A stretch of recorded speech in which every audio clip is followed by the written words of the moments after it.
이후에 여호와의 말씀이 환상 중에 아브라함에게 임하여 이르시되 아브라함아 두려워하지 말라. 나는 내 방패요 너의 지극히 큰 상급이니라. 아브라함이 이르되 주 여호와여 무엇을 내게 주시려 하나이까? 나는 자식이 없사오니 나의 상속자는 이 다메섹 사람 엘리에셀이니이다. 아브라함이 또 이르되 주께서 내게 씨를 주지 아니하셨으니 내 집에서 길린 자가 내 상속자가 될 것이니이다. 여호와의 말씀이 그에게 임하여 이르시되 그 사람이 내 상속자가 아니라 내 몸에서 날 자가 내 상속자가 되리라 하시고 그를 이끌고 밖으로 나가 이르시되 하늘을 우러러 뭇별을 셀 수 있나 보라. 또 그에게 이르시되 네 자손이 이와 같으리라. 아브라함이 여호와를 믿으니 여호와께서 이를 그의 의로 여기시고 같이 읽습니다. 또 그에게 이르시되 나는 이 땅을 내게 주어 그 소유로 삼게 하려고 너를 갈대아인의 우르에서 이끌어낸 여호와니라. 아멘. 네, 둘러보시면서 인사할까요? 예수님은 우리의 소망이십니다 하고 인사합니다.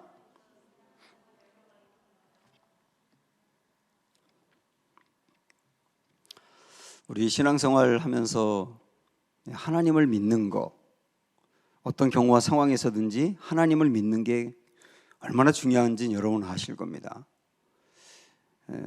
믿을 때 흔들리지 않게 되고 믿지 않게 되면 요동하게 돼 있죠. 특별히 상황을 보면서 상황이 내게 너무 크게 보이면 믿음이 흔들리게 돼 있어요.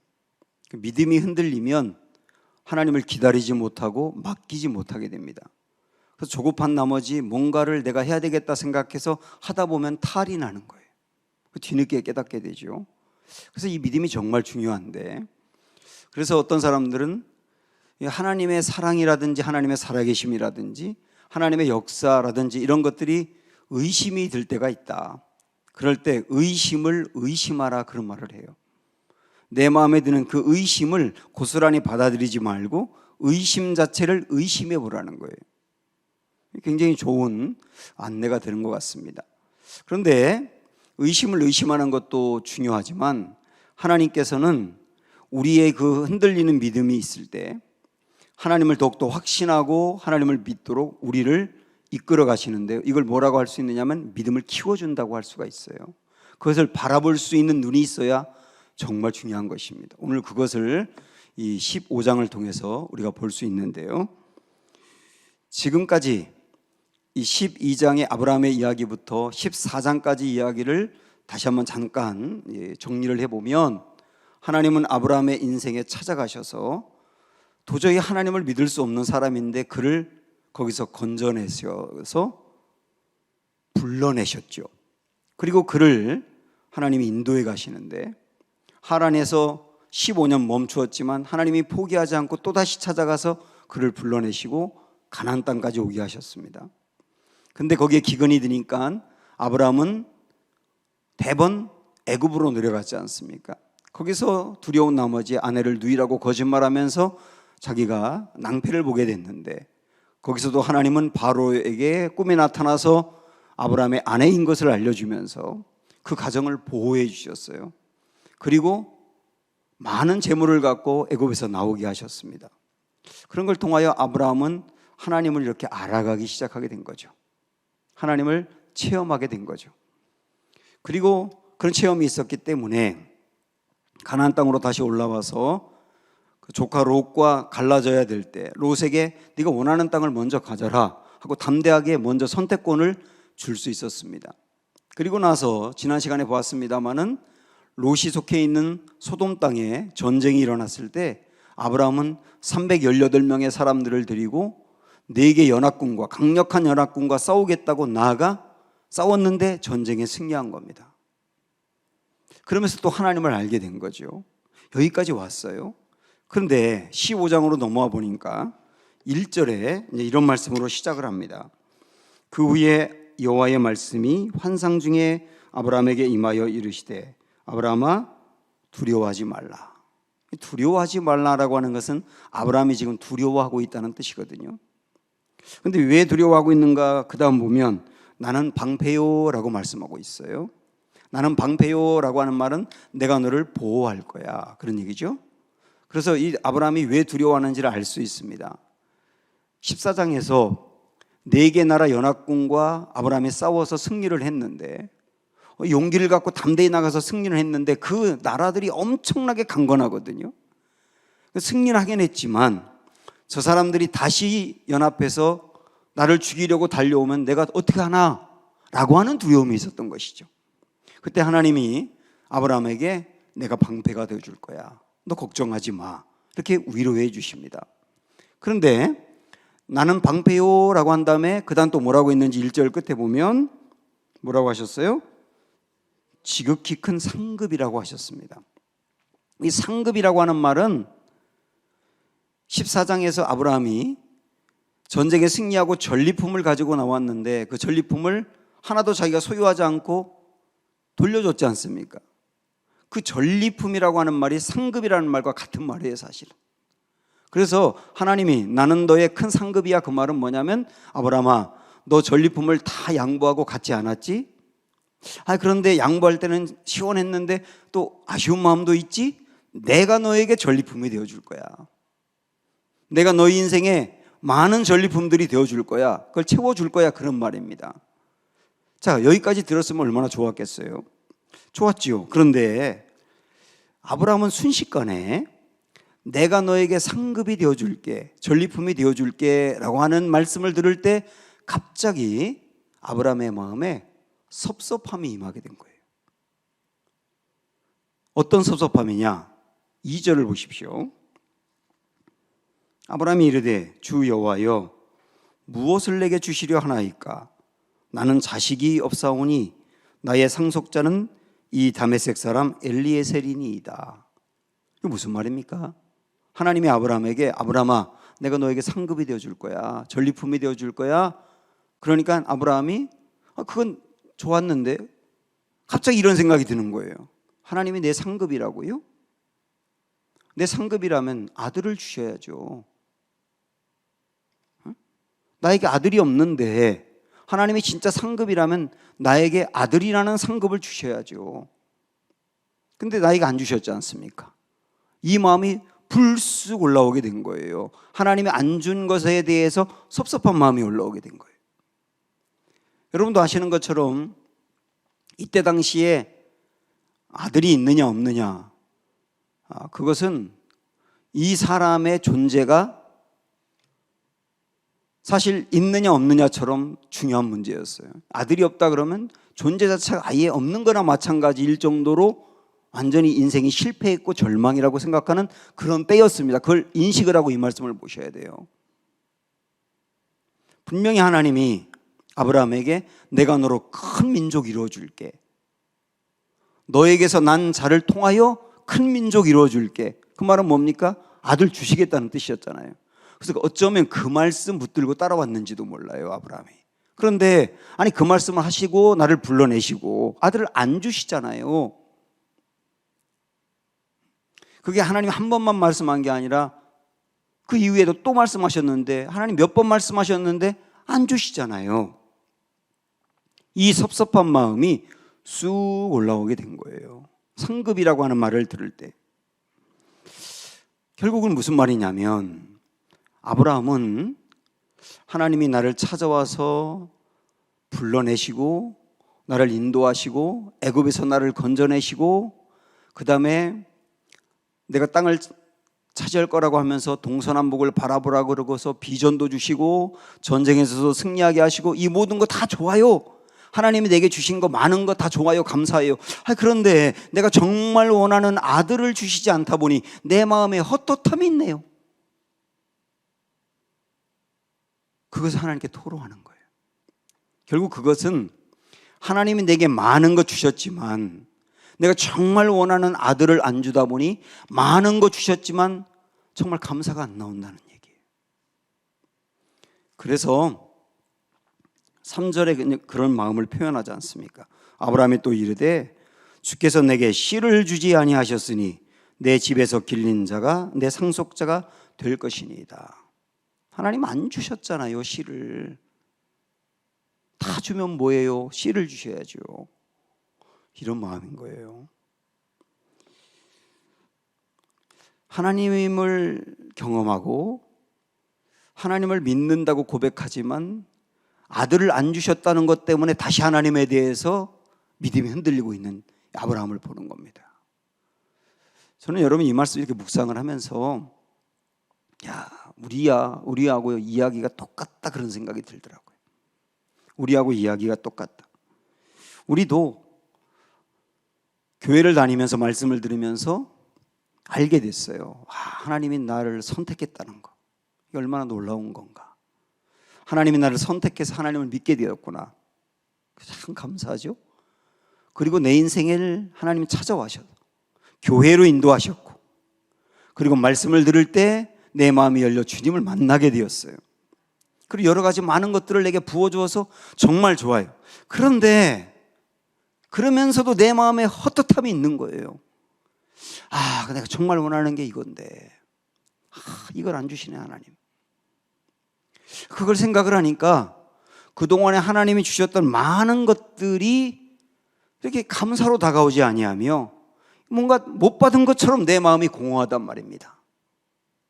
그러면서 그것 때문에 불쑥불쑥 올라오는 그 파생되는 마음들이 뭐냐면 이쯤이면 주실 만한데, 이 정도면 주셔야 되는데, 그런 마음이 들면서 하나님에 대한 온전한 신뢰하는 마음이 흐트러져 버리면서 불신이 생긴단 말입니다. 자, 이런 상황에서 하나님은 어떻게 아브라함의 그 흔들리고 있는 마음을 다잡으며 다시 하나님께로 시선을 향하게 하시는가? 하나님은 어떤 방법으로 그렇게 하시는가? 오늘도 그런 방법으로 하시겠죠. 4절을 보세요. 여호와의 말씀이 그에게 임하여 이르시되 그 사람이 네 상속자가 아니라 네 몸에서 날 자가 네 상속자가 되리라.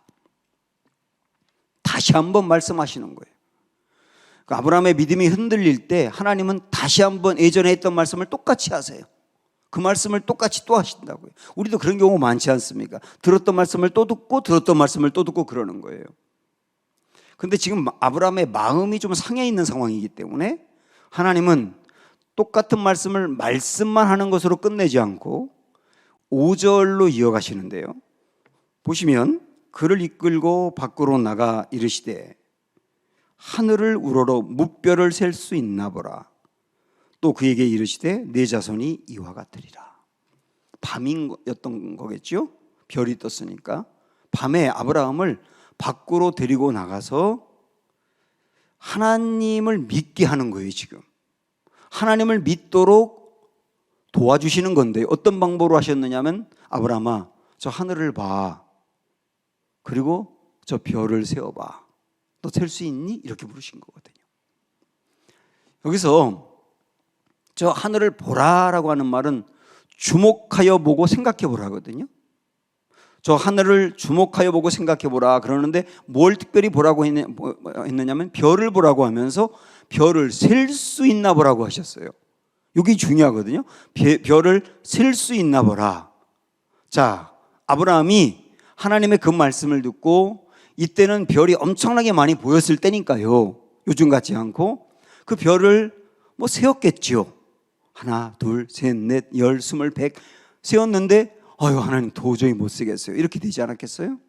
자, 그러면 별을 세어보라라고 하는 말은 어떤 의미냐면 아브라함은 도저히 별을 셀 수 없어요. 그래서 아브라함이 별을 세다가 깨닫게 되는 거예요. 나는 저 별조차도 다 셀 수 없는 사람이구나. 그걸 통하여 무엇을 느끼는 겁니까? 나는 그렇게 작은 사람이구나. 그걸 깨닫는 거죠. 나는 저 하늘의 별조차도 다 셀 수 없을 정도로 작은 사람이구나. 그렇게 내 자신이 작다고 하는 것을 느낄 때 그러면 반대로 무엇을 깨닫게 될까요? 하나님은 저 별까지도 만드신 분인데 이렇게 되는 거죠. 나는 저 별들도 셀 수 없을 정도로 작은데 나의 하나님은 저 내가 셀 수도 없는 별들을 만드신 분인데 이렇게 되게 돼 있죠. 그러면서 하나님의 뭐를 보는 겁니까? 하나님의 크심을 보게 되는 거예요. 나의 작음과 하나님의 크심, 하나님이 지금 그걸 보게 하시는 거거든요. 특별히 별이라고 하는 것은 저 하늘 위에 있는 별인데 말이죠. 별이라고 하는 것은 어떤 것들을 상징하느냐면 어떤 무한한 거, 그 어떤 영원한 거, 이런 것들을 상징하지 않습니까? 무한하고 영원한 거, 그걸 통하여 저 무한하고 영원한 별을 만드신 하나님이라면 우리 하나님은 정말 무한하고 영원하신 분이야. 정말 우리 하나님 크신 분이야. 그렇게 깨닫게 되어 있는 거예요. 믿음이 흔들리고 있는 아브라함, 내가 정말 원하는 그 아들을 얻지 못한 것 때문에 하나님이 많은 걸 부어주었지만 감사도 흔들려버리고 더불어 하나님에 대한 온전한 신뢰도 흔들려버리고 있는 이 아브라함의 그 마음을 주님이 다잡고 하나님께로 시선을 향하고 믿음을 불어넣는 방법이 뭐냐면 하나님의 크심을 보라, 너의 자금을 보고, 이런 거였던 거예요. 참 하나님이 믿음을 불어넣는 걸 보면, 이 말씀을 보면 어떤 때 말씀을 통하여 말씀을 부어주어서 말씀으로 믿음을 갖게 하시거든요. 그래서 너 엘리에셀이 너의 상속자가 아니야, 내가 너에게 약속한 대로 내 몸에서 아이를 낳을 거야, 말씀으로 믿음을 갖게 하기도 하지만 어떤 때는 저 별을 보라는 게 뭐예요? 감각을 통하여, 감성적인 접근을 통하여 믿게 하는 거예요. 그걸 볼 때 깨닫게 하는 거죠. 감각을 사용하시는 거예요. 그래서 우리 주님, 예수님도 먹는 문제로 염려하고 있는 사람들에게 공중의 새들을 봐, 들의 백합화를 봐, 누가 먹여? 먹이는 사람이 없는 것 같은데 먹고 살잖아. 하나님이 그들도 먹이시고 입히시는데 하물며 너희를 그냥 둘까 보냐? 아버지신데? 굉장히 감성적으로 접근하시잖아요. 그걸 통하여 마음을 열게 하는 거예요. 엘리야가 우울증에 걸려서 완전히 주저앉아 나를 좀 데려가세요, 하나님 더 살고 싶은 마음이 하나도 없어요. 그럴 때 하나님이 그 순간에 엘리야에게 호통을 치시면서 내가 살아있는 거 몰라? 내가 그동안에 먹인 거 몰라? 하면서 말씀으로 막 다그치면 어쩌면 엘리야가 더 넘어졌을지 몰라요. 그때 하나님 찾아와서 하신 방법은 말씀으로 깨닫게 하는 게 아니라 감성적으로 먹을 걸 가져와서 엘리야를 깨우면서 이거 먹어, 또 이거 먹어야 기운 차려, 먹을 걸 주시는 거예요. 먹을 걸 주시는 거. 이 엘리야는 그걸 먹고서 40주 40야를 달려갔다고 했지 않습니까? 제자들이 예수님을 모른다고 부인하고 그것 때문에 부활하신 예수님을 봤지만 민망하고 부끄러워서 사역의 자리로 나아가지 못하고 갈릴리로 다시 가서 물고기를 잡고 있을 때 우리 예수님이 그 제자들을 회복시켜야 되거든요. 어떻게 회복시켰어요? 제자들을 모아놓고 다시 말씀을 전하면서 꾸짖기도 하고 다그치기도 하고 또 진리의 말씀을 전하면서 일어나, 이렇게 하실 것 같은데 그렇게 하시지 않고 물고기 잡고 있는 제자들을 찾아가셔가지고 친히 아침 식사를 준비하셔서 거기다 불도 피워놓고 물고기 잡느라고 추울까 봐 와서 불을 좀 쪼이면서 몸을 녹이라고, 그리고 아침 식사를 준비해놓고 제자들을 부르면서 뭐라고 하셨어요? 이리 와서 이거 먹어라 그러잖아요. 얼마나 시장하니, 밤새 물고기를 잡았으니 얼마나 시장하니, 시장하는데 빨리 와서 이거 좀 먹어. 다 풀리는 거예요 거기서.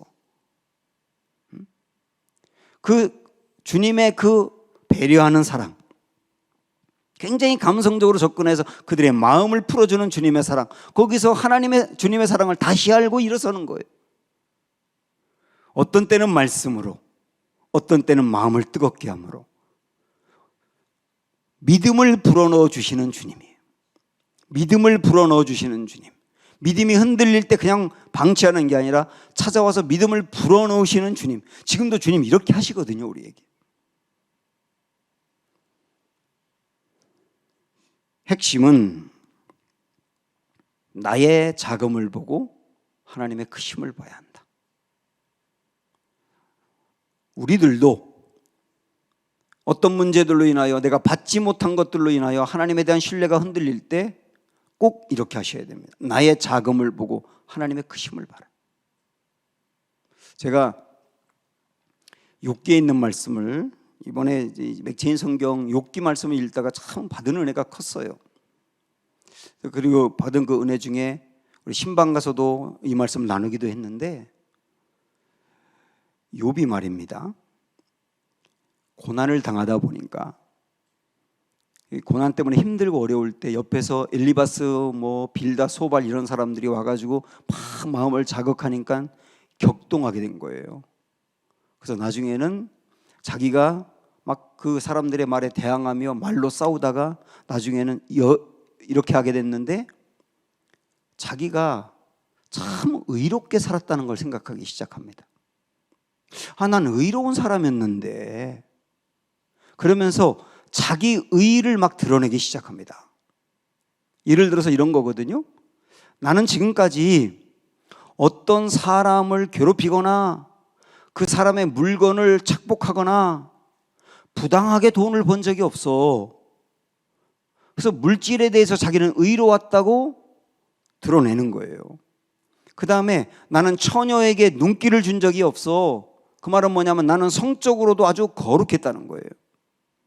그래서 나는 가난한 사람들을 도왔고 어려운 사람들에게 선행을 베풀었다 그러면서 자기가 얼마나 착한 일을 많이 했는지 그것도 막 드러냅니다. 자, 그런데요, 자기가 의로운 사람이라는 것을 막 드러내다 보니 나는 이렇게 의롭게 살았는데 왜 이런 고난을 당해야 돼? 하나님은 왜 이렇게 의롭게 산 나에게 이렇게 고난을 주는 거야? 그러다 보니까 자기의 의로움을 드러내다 보니 하나님의 불의함을 보게 되는 거예요. 이거 무서운 이야기거든요. 나는 의로워. 내가 이런 고난을 당해야 될 이유가 없어. 내 의로움을 막 드러내다 보니까 이런 고난을 준 하나님이 잘못된 거예요. 내 의로움을 드러내다가 하나님의 불의함을 보게 된단 말이에요. 이 신앙이 굉장히 위험해진 지경에 빠지게 된 겁니다. 이게 욥기 29장부터 31장까지 나오는 이야기거든요. 그러니까 그 다음에 엘리후라고 하는 사람이 욥의 이 문제를 갖고 걱정하면서 여러 가지 많은 방법으로 말씀으로 막 지적을 하기도 하고 깨닫게 하기도 합니다. 그런데 욥이 완전히 풀리지가 않았어요. 그 많은 말씀을 들어도 욥이 해결이 안 되는 거, 그 마음이. 자, 그런데 38장에 가서 드디어 거기서 욥의 마음이 확 풀리면서 욥이 회복이 됩니다. 하나님이 등장하셨거든요. 그동안에 침묵을 지키며 계속 욥을 주목해보고 욥이 하는 말만 듣고 계시던 하나님이 드디어 말씀을 시작하셨는데, 그 말은 뭐냐면 욥의 그 흔들리는 마음과 지금 이상해진 마음을 회복시키는데, 어떻게 회복시켰느냐면 38장으로 여러분도 가보세요.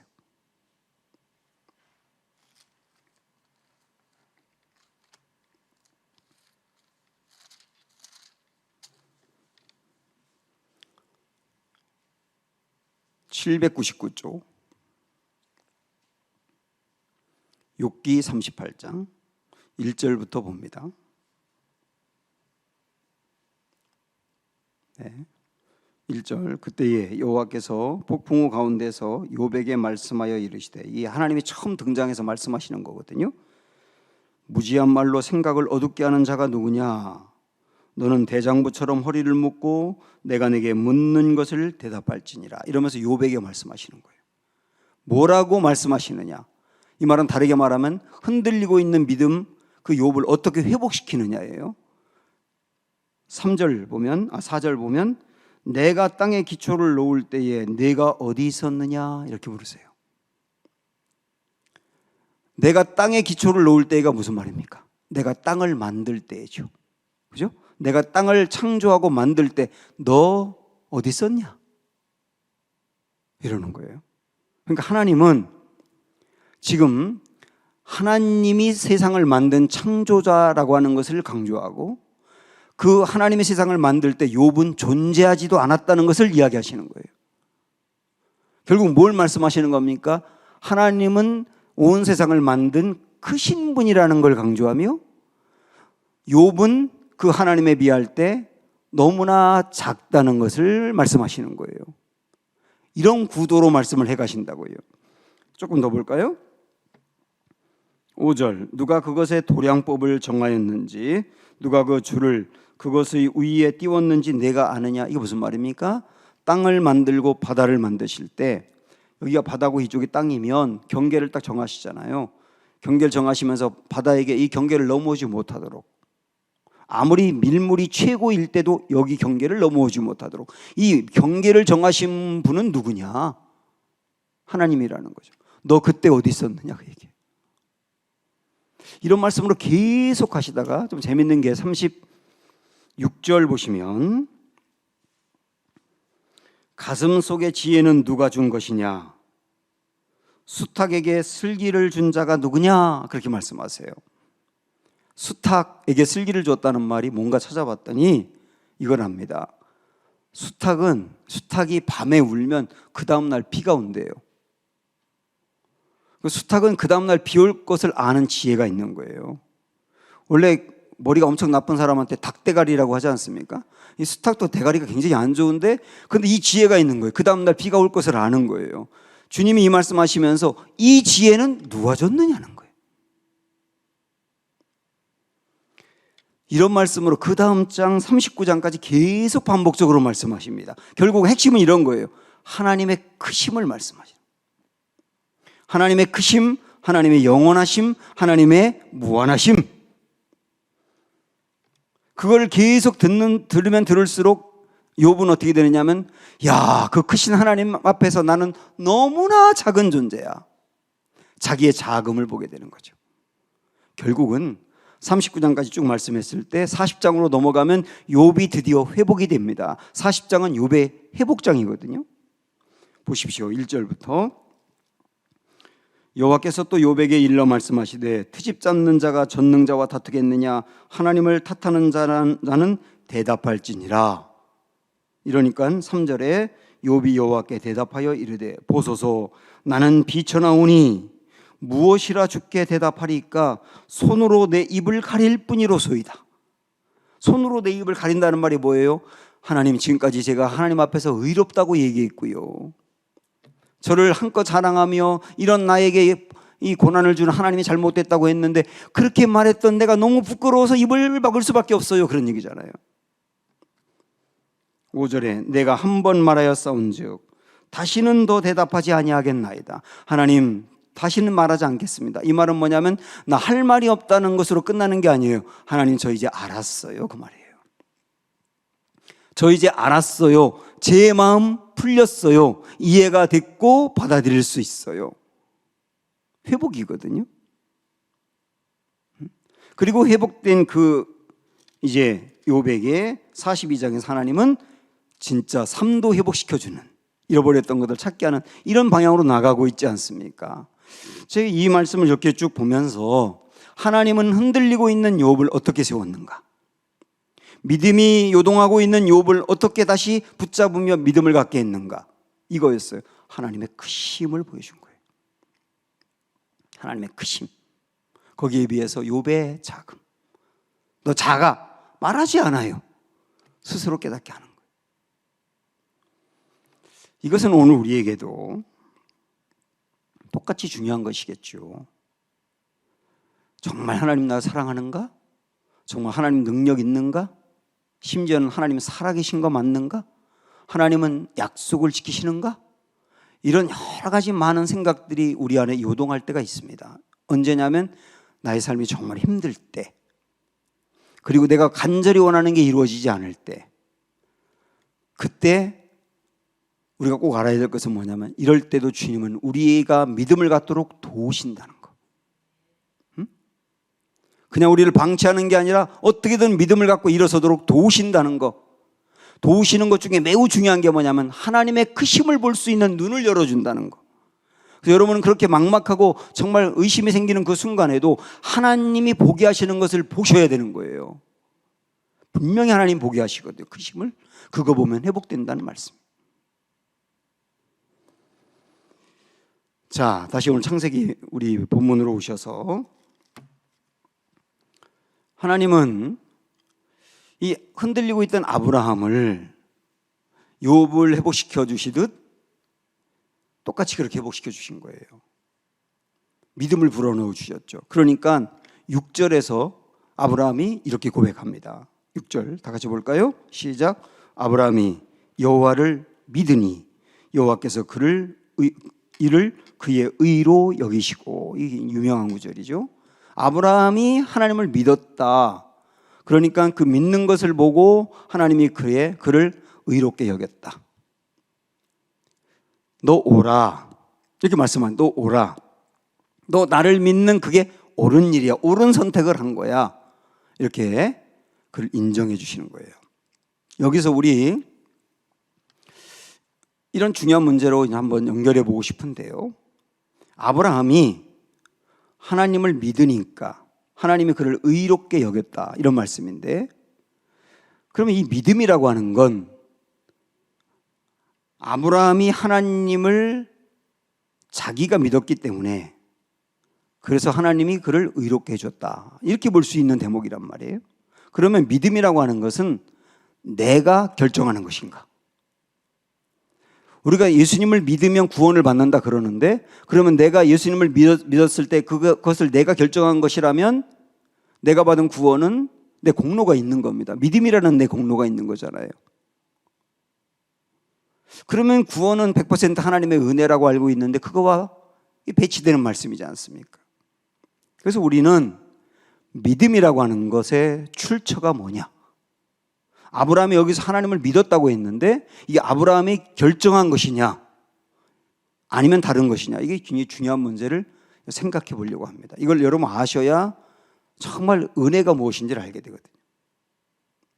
결론을 먼저 말씀드리면, 아브라함이 하나님을 믿게 된 것은 아브라함의 결단이 아니라 하나님이 믿게 하신 거예요.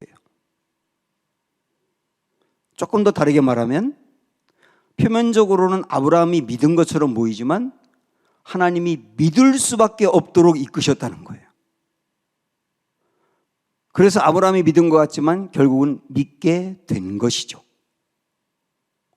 그래서 믿음의 출처는 아브라함이 아니라 하나님이라고 할 수 있는 겁니다.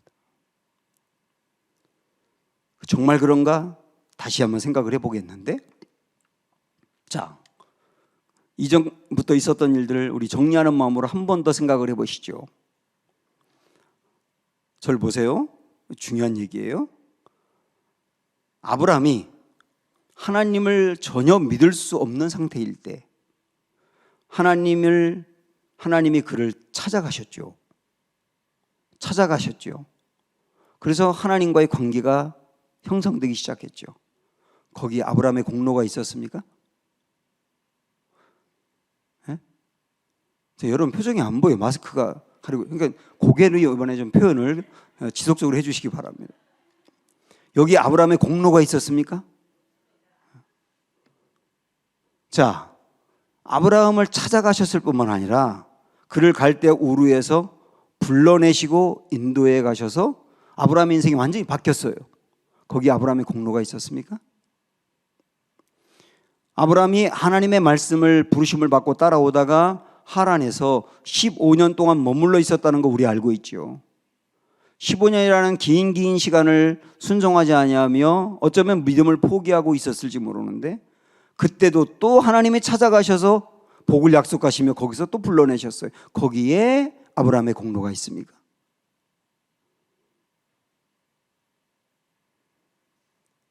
아브라함이 가나안 땅에 기근이 들어서 애굽으로 도망갔을 때 거기서 살해를 이를 뻔한 그 급박한 위기에서 하나님이 꿈에 나타나 바로에게 경고하면서 거기서 아내를 건져내고 이 가정을 살려내고 하나님이 얼마나 능력이 많으신 분임을 보여주었어요.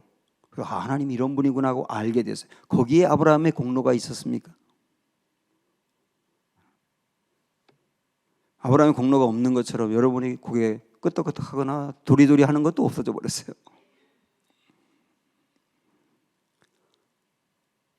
전쟁이 있었는데 318명을 데리고 그 엄청난 숫자와 싸워서 전쟁에 승리했어요.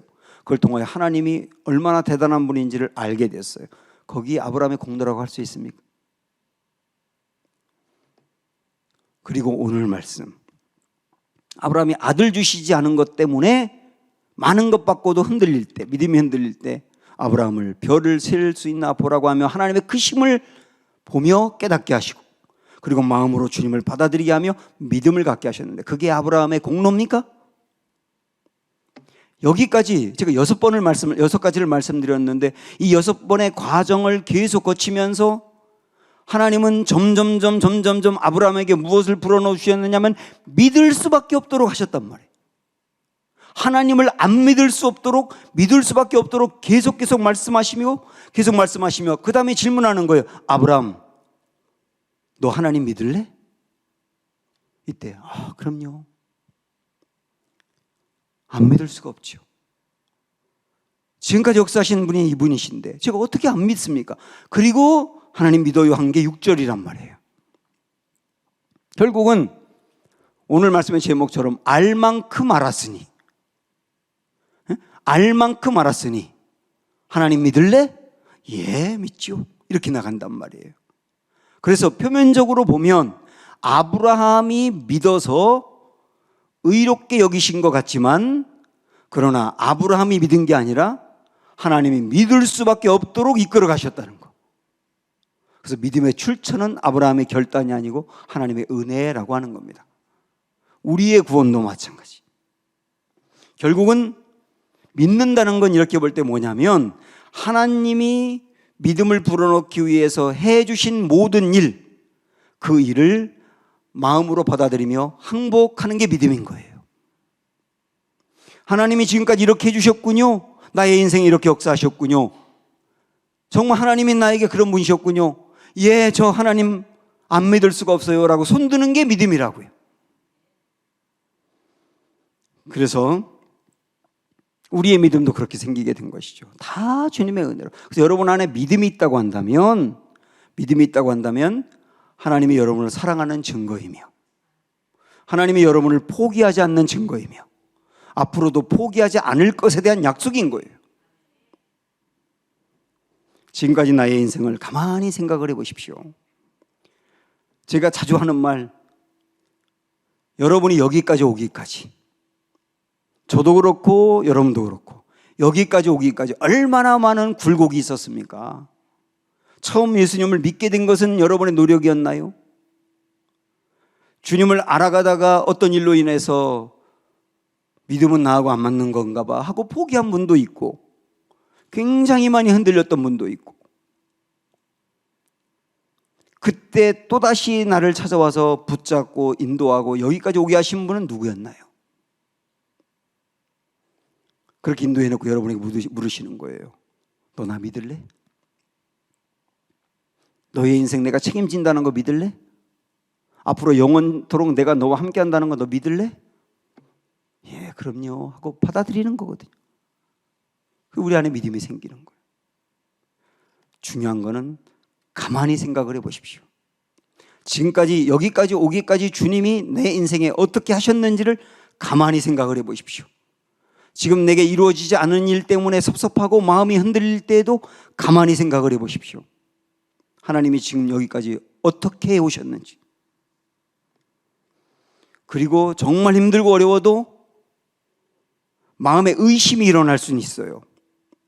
의심이 일어날 수 있다고요. 얼마든지. 의심이 일어나는 건 여러분에게 무슨 문제인 건 아니에요. 그러나 의심이 일어날 수 있지만 하나님 곁에서 의심하세요.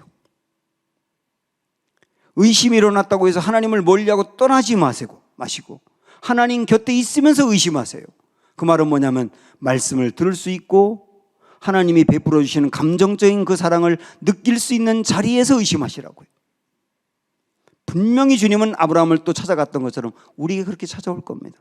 다윗은 사울과 비교해 볼 때 사울은 하나님에 대한 의심이 생길 때 아예 떠나서 의심을 했지만 다윗은 고난을 많이 당하다 보니까 시편을 읽어보면 하나님에 대해서 의구심을 갖는 부분들이 많이 나오는데 꼭 그것도 하나님 곁에서 의심한다는 거.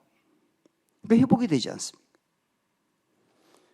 또한 우리 확신할 수 있는 것은 나를 찾아와 부르시고 여기까지 오도록 절대로 나를 놓지 않고 포기하지 않고 이끄신 하나님이시니 앞으로 내 인생 절대로 주님이 놓지 않으실 것이다. 포기하지 않고 나를 붙드실 것이다. 어떤 경우든 그렇게 인도하실 것이다. 이것을 오늘 마음에 확신하고 이것이 우리 영혼의 담대함과 안정감과 소망이 될 수 있기를 주님의 이름으로 축원합니다. 나는 오늘도 가네 함께 찬양합니다.